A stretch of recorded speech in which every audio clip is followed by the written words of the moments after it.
Ladies and gentlemen, this is the one of a kind, the first time we're doing a halftime team talk in this channel. The show is called the Football Power Hour. You're rocking with me, Botswana Papi, and this is not really a show.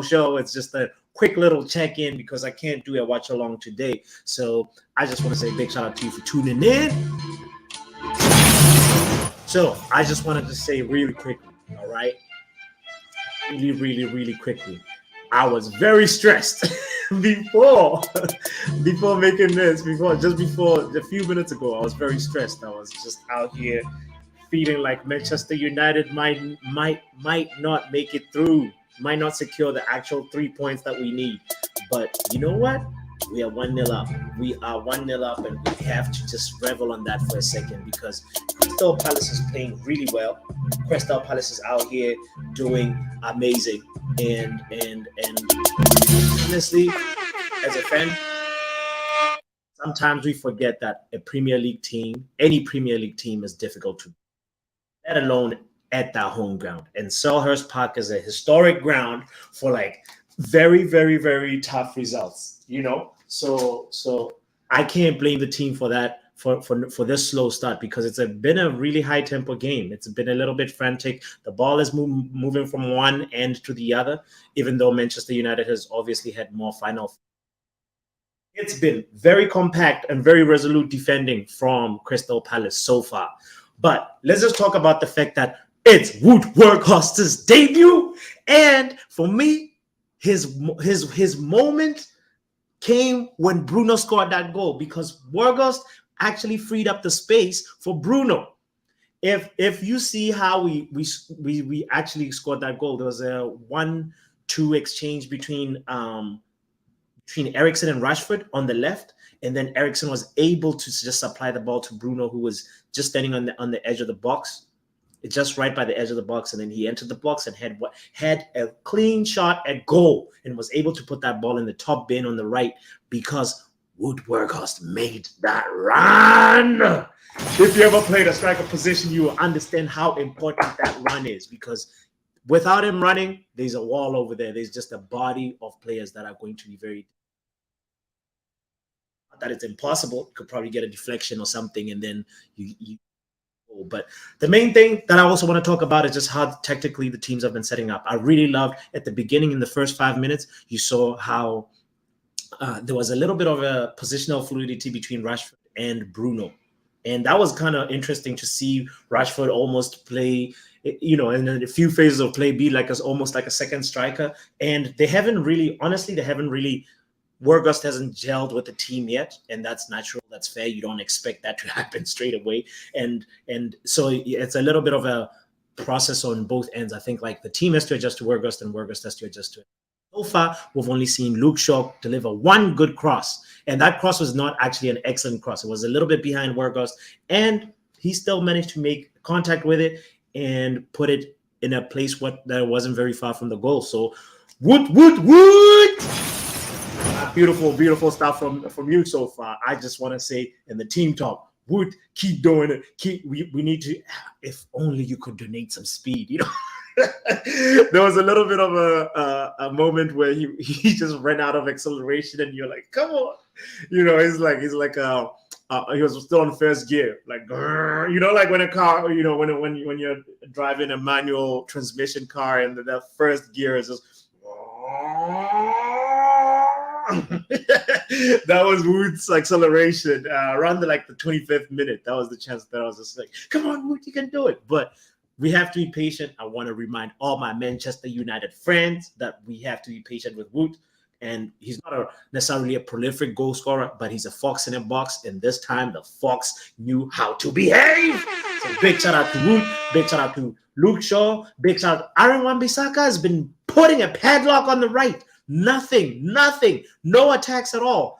Zaha is quiet. Is Zaha playing? I can't see Zaha. If Zaha is playing, he's not on the field.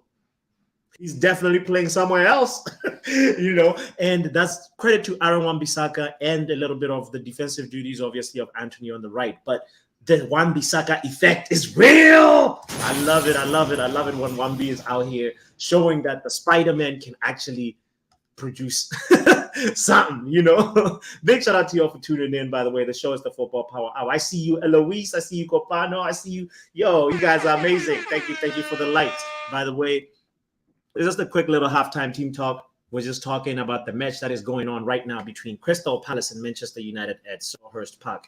And the other thing that I want to touch on is Martinez is a warrior. Lisandro Martinez is the biggest warrior. The man can play through. It doesn't matter if he's bleeding. He's like, I'm just going to play. So big shout out to Lisandro Martinez for that, because I, like many Manchester United fans around the world, just had an unsettling feeling when you saw Harry Maguire and Lindelof stretching like you're like, nah, fam, I don't want to see you guys. Not right now. Let's get a couple of goals in. Maybe, we can think about resting Varane or something. But the last thing that I want to talk about it real quick is Marcus Rashford is looking a little sluggish, a little bit behind pace. He's not as sharp as he used to, and this is a little bit worrying for a player. Actually, you could argue that he's the player that's most in form right now in the whole Premier League. He's the player that's on red hot form, but this half has not been his half. He's just somewhere. There's nothing cunning about him so far. So he needs to just calm down and go back to basics. I want the Rashford. Matter of fact, when he had that free kick, I was thinking, are we gonna see Qatar Rashford? And Marcus did not deliver a good free kick. So next free kick, I hope it goes to Christian Eriksen, because he's, in my opinion, the better free kick taker. But the last thing also, actually, that was the second last thing. The last thing now is the spat between Antony and Bruno. What was that about? Can I tell you guys something? You could see the mouth of Antony saying puta. And I don't know if you know Spanish at all, but puta is not darling, it's not dear, but it's not anything endearing at all. But Antony and Bruno were just not on the same page on that right-hand side, and Antony misplaced a pass, and thinking Bruno is going to make the run, and Bruno didn't, and then they just sort of going back and forth and fighting, and it's a little bit, actually, now when you think about it, that chemistry, we had not really creating that much from the right, and all our chances, even the Luke Shaw chance, that the aerial chance that he created for Wargos, that was from the left, obviously. So we need a little bit of some gluing on that side. So halftime team talk. We need to glue up the right side, because the back of the right side has got a padlock and it's closed, and Crystal Palace is not attacking, and which is great, but we need to see more output from them. Antony, this is not, lame, tame shots at the goalkeeper. That's not going to cut it in the Premier League. We're not playing EFL Cup right now. This is 3 points that we need, because we want to go to Arsenal and really get on them and bring the game to that neck, because we will be 3 points behind them if we beat them at the Emirates. But anyway, let's keep our minds on this game. Big up to David De Gea for that important save when Edward, the first chance that they had. The first question that they asked Manchester United, Crystal Palace, honestly, nearly made a goal for that. So David De Gea deserves the flowers, and I'm going to give it to him early right now and say, big up to you. Keep the tempo up, keep the concentration up, because it's very difficult. His job is the most difficult when you're not asked to come into reaction for 40 minutes. And then on the 41st minute, this is just a very, very difficult shot that's testing your concentration level. So David De Gea deserves the credit for that. So let's go get the 3 points. I am predicting one more goal. This is not going to be an easy game. This Patrick Vieira's Crystal Palace is very compact and very resolute, and they are defending so well. And I hope, obviously, they will get a few offensive chances, and I hope they don't turn into anything that will lead to a goal. But we need to make sure we convert our next chances. And also, big up to Manchester United for not wearing that lime green kit.